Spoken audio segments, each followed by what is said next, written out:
Good morning, citizens of the planet Earth. Here we are with Tom. Tom, right? Yep. How are you, Tom? I'm doing good, doing well.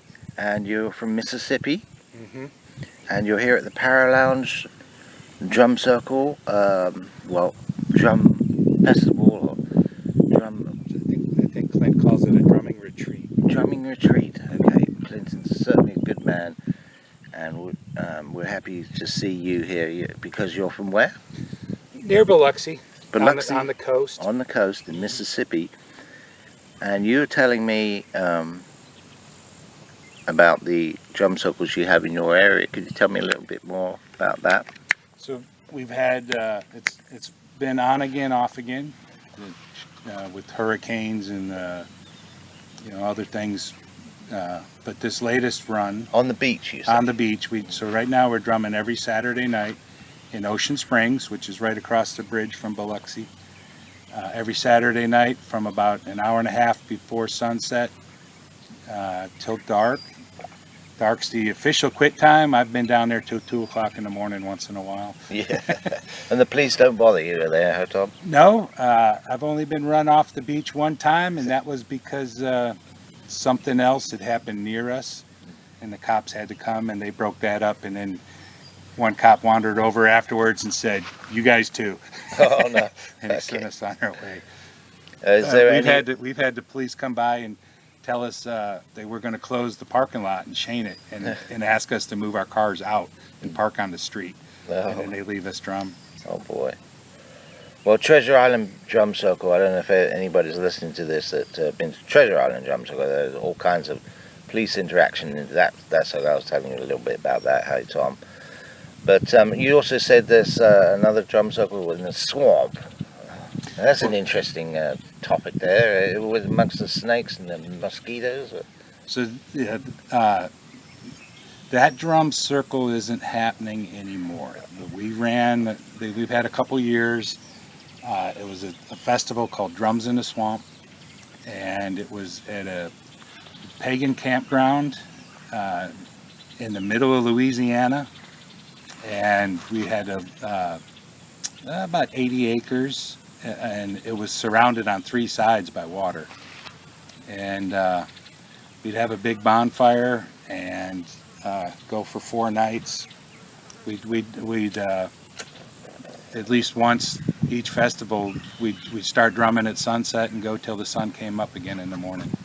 So a pagan thing, was it? Oh, yes, it was. So pretty wild, eh? Yeah. How wild did it get? Could you explain some wild things that happened there? Well, people go, I would say any drumming event, but particularly that one, people went for all different reasons. And there were people there for the party. There was a hot tub at the campground. Oh, boy. And it was clothing optional and standing room only after midnight.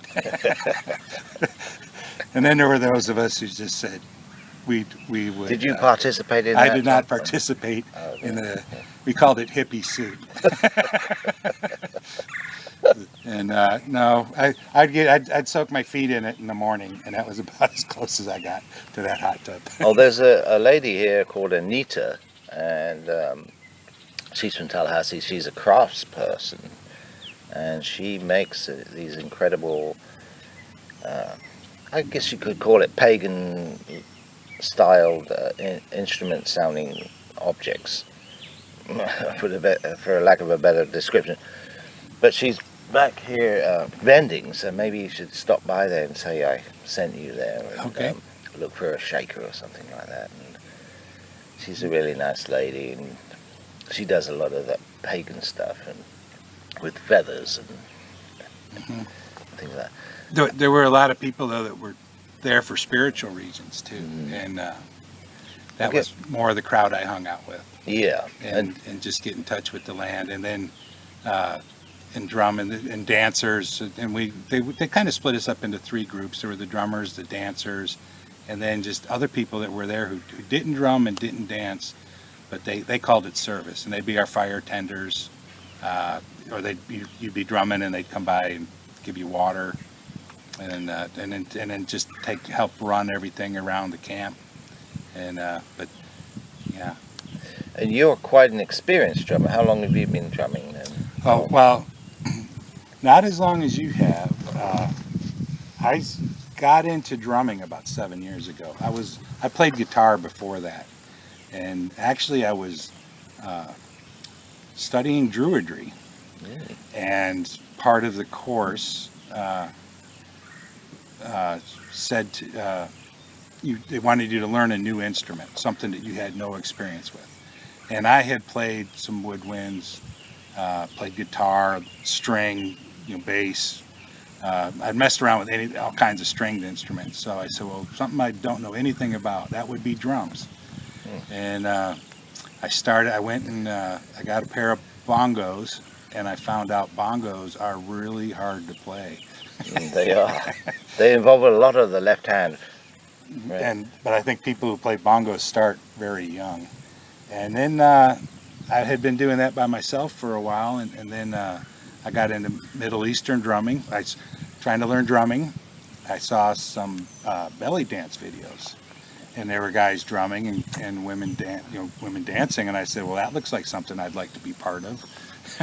Oh, you can be part of that here, Tom. Oh, my wife. Hip Expressions are here. Okay. They're a belly dance group. I'm looking forward to seeing them. And there's also two amazing ladies. A girl named Eba. She's from near Italy, across the pond from Italy, a place called Albania, I believe. Mm-hmm. But she is an incredible belly dancer, extraordinary person. And there's another lady named Astare, I think it is, Astare. And she's amazing too, so I hope you get to meet them. All right. But yeah, there's going to be lots of belly dancing and fire spinning too they're going to be having here, so that should be really interesting. This is your first Paralounge, is it? First time to Paralounge. Mm-hmm. Are you glad you're here? Oh yeah. Okay. And beautiful location. Woke up this morning with the birds singing, and we got a camp looking at a lake, and the oak trees covered in moss, and the fog this morning at 5 o'clock was just so thick, and it's just really beautiful. We're at Buenville Outdoors near White Springs, next to a phosphate farm. They're making explosives right now. Okay. Now, what you was saying about how your mind developed, your brain developed as you continued to drum. Could you tell us a little bit about that? So, after drumming for a while, and I went to my first drum circle, and with some Middle Eastern drums, and found out I was getting drowned out, and everybody else was playing the djembe, so I started with the djembe. And that's where I really, a friend of mine, I ran into a guy who became my friend, and he tutored me a lot. And we started out with the African rhythms, and then but once we got those, once you get a base of those, we got into what I've had people call North American hippie drumming, which is more freestyle. But it's still, we're borrowing heavy from African roots. But when you learn the rhythms, and if you want to get fast, you have to play with two hands. And so that was really my introduction to using your non-dominant hand, and to get you get to a point where you can play it. If you play a drum pattern, it starts with your right hand, and you such as well, do it with your knees.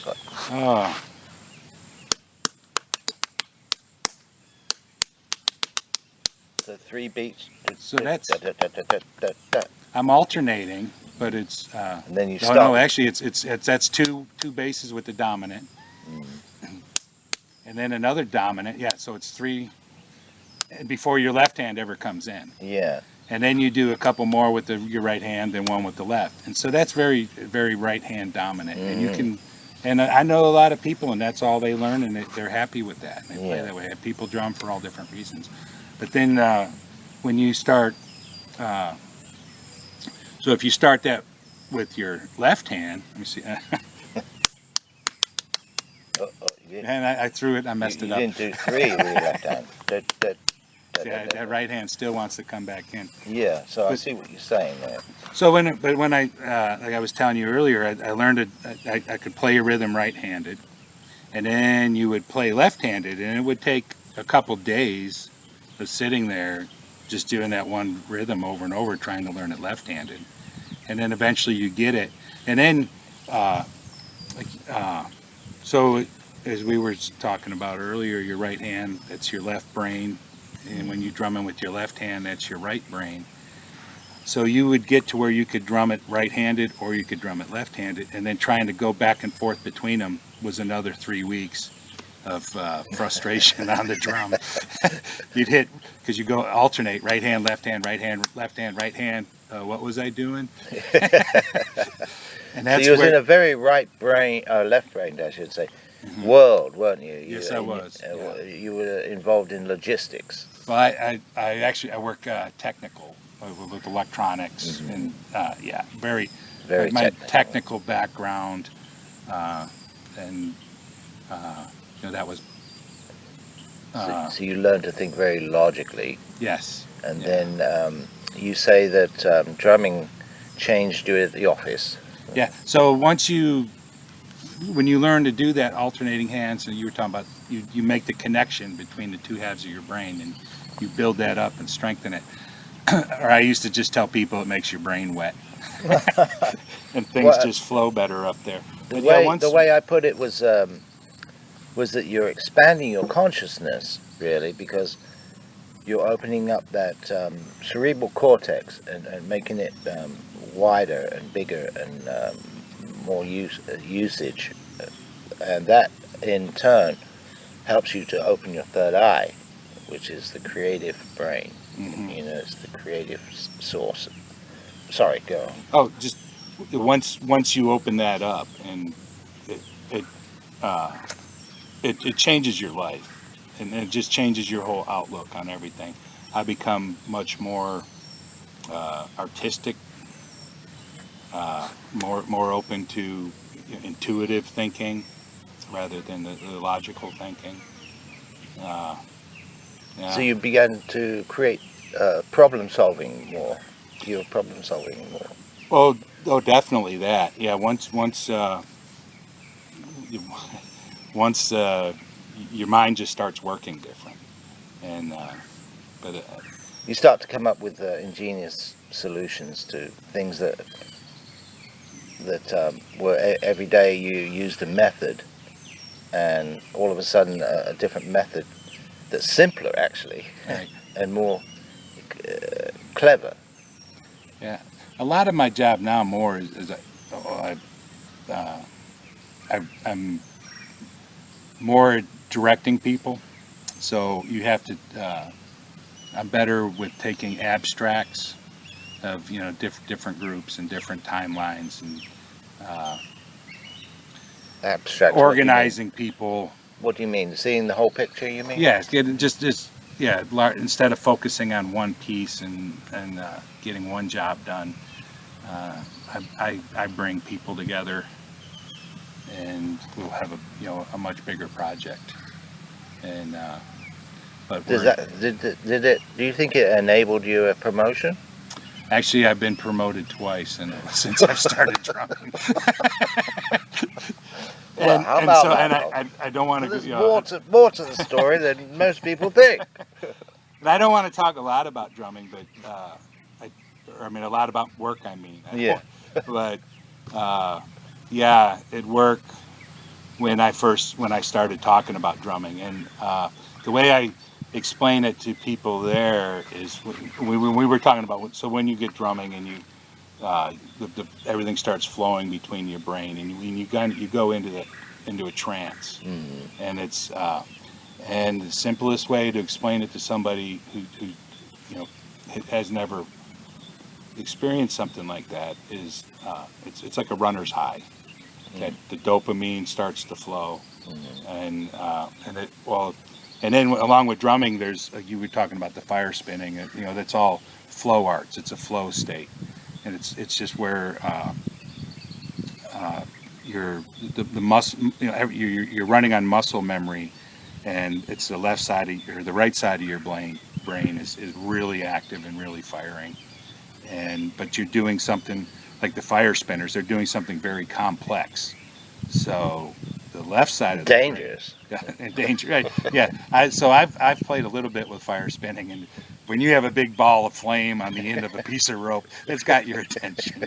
But when you can just let that go and start swinging it around and doing patterns, but that's flow state, and it all comes back to that trance. Is when the two halves of your brain are talking, in our body, we're just big bags of chemicals, right? And you get the dopamine starts to flow, and it's the serotonin, and it's just all the feel-good things. And are you born in the sign of Sagittarius? I am a Scorpio. Scorpio, okay. Yeah. Well, that's it. About half my houses are Scorpio too. So. Okay. I was close. I was one sign off. Okay. So that's very good, Tom. I hope you have a great time here at Paralounge. Your initiation, your debut, but I'm sure you're going to be, with the sound of it, you're going to be a very welcome addition. Did you get to drum last night with a... I did not. It took me a little longer to get here than I thought, and I forgot about the time change coming from Mississippi to here. There was an extra hour. Oh, okay. And so I rolled in just as they were starting, and the rain was coming, and that the last vestiges of the analytical brain said I should get my tent set up before I go drum. Well, very good. You can look for this on YouTube at DJ Profit Interview, and it's been a welcome and a very pleasurable interview with you, Tom. Thank you very much. Thank you, Will. Okay.